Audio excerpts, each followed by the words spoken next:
How was your day today? Part 2. In any crowd, you'll always find at least one quiet person who just sits silently, occasionally nodding, smiling, and naturally, saying nothing. What's striking is that as soon as the conversation ended, some folks in the group turned to that quiet friend and started asking probing questions. Why are you so quiet? Are you an introvert? You seem a bit unapproachable, huh? We haven't heard you say a word all evening. Say something. You're not depressed, are you? Every time they heard such remarks, this friend could only manage a forced smile. But deep down, they felt incredibly suffocated and uncomfortable. Couldn't everyone just talk among themselves without paying too much attention to me? They used to wish they could become invisible, a strange dream, but truly, they didn't want, even feared, when others noticed them. It's just that everyone else's conversations operated on a different frequency, one they couldn't tune into, far exceeding their capacity for sustained interaction. They didn't like talking much, didn't want to.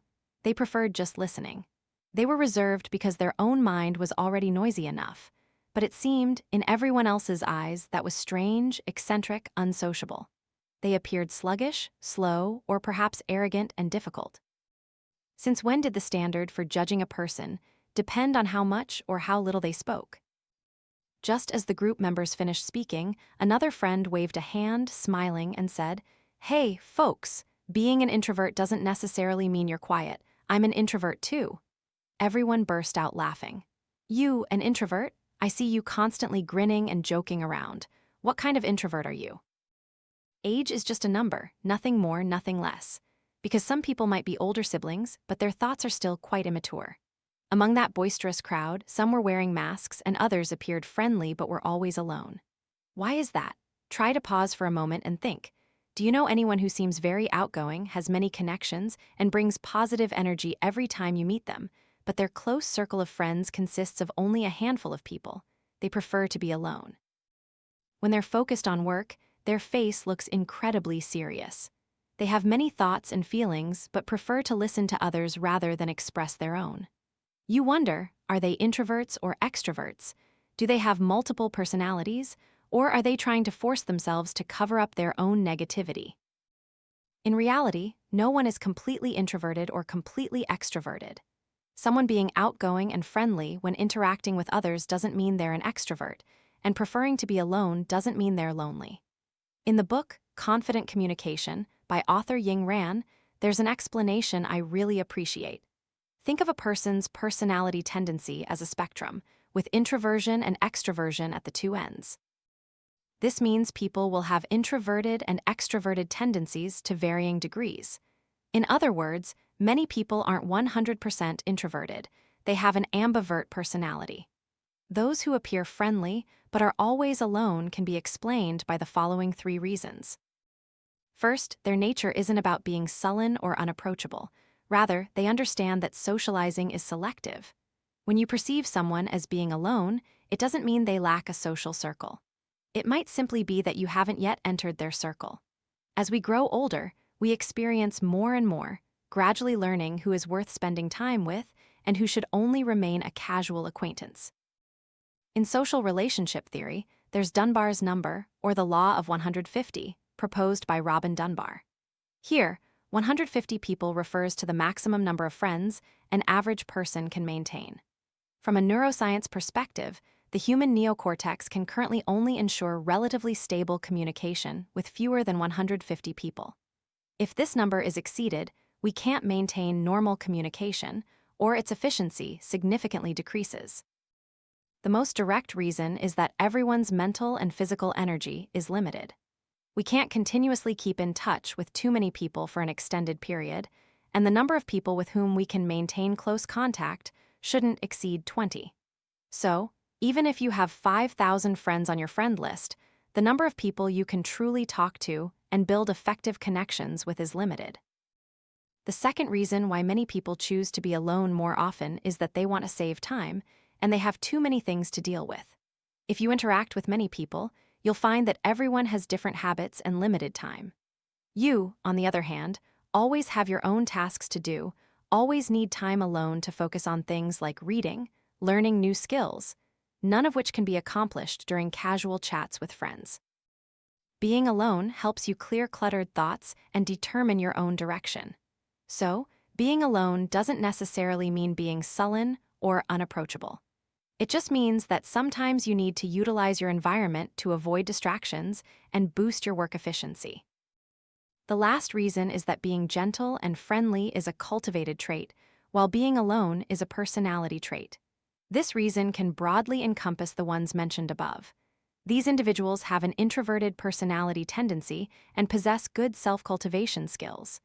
They dislike conflict with others, so they are always friendly and gentle with everyone. Harmony is precious is their motto for dealing with people. Even if someone deliberately stirs up trouble, they try to restrain themselves unless it reaches an absolute limit. Furthermore, they choose to be alone because the pressure of socializing and connecting consumes a lot of their energy. These introverts need time alone to recharge, much like a mobile phone running low on battery that needs to be plugged in. They prioritize the quality, not the quantity, of social interactions. It comes from the depth of connection, not its frequency.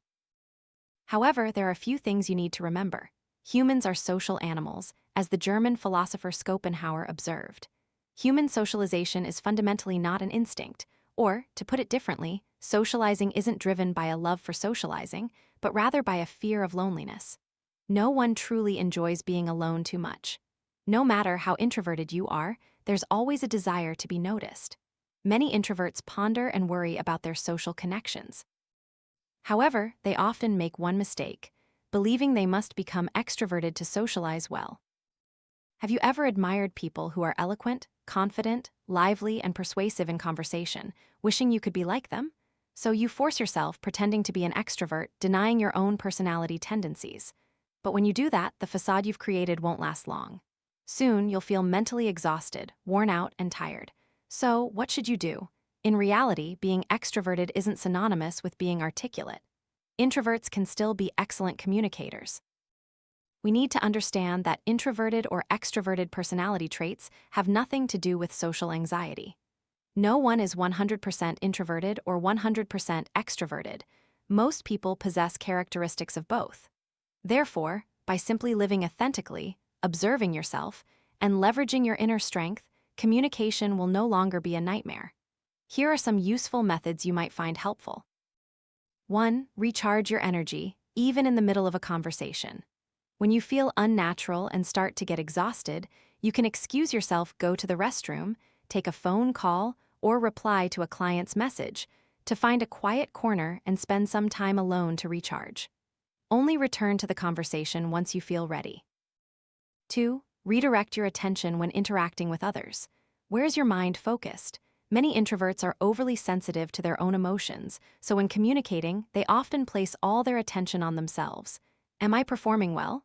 Or, does their attitude satisfy me? Try shifting your attention to others instead of focusing on your own tension. Observe the other person, how they speak, and their mindset and attitude during the conversation. This can help redirect that negative, self-focused attention. 3. Be selective about conversations. Try to sit down and review your recent social interactions. What impressions or lessons did they leave you with? Do you want to experience similar situations in the future? This selectivity helps you understand which conversations are beneficial, allowing you to prepare your mindset and energy, and also avoid situations that easily lead to exhaustion. 4. Finally, give yourself time to think. Extroverts often get flashes of inspiration and can come up with great ideas right during a conversation. Introverts, on the other hand, are often inspired during interaction, but then draw conclusions when they're alone. Therefore, be honest with the other person and tell them you need time to think, and perhaps ask them to share their thoughts first. It's time for us to have a fairer perspective and change our perceptions of introverted people. The strengths of introverts and their calmness are crucial for harmonizing with other personalities within the broader community.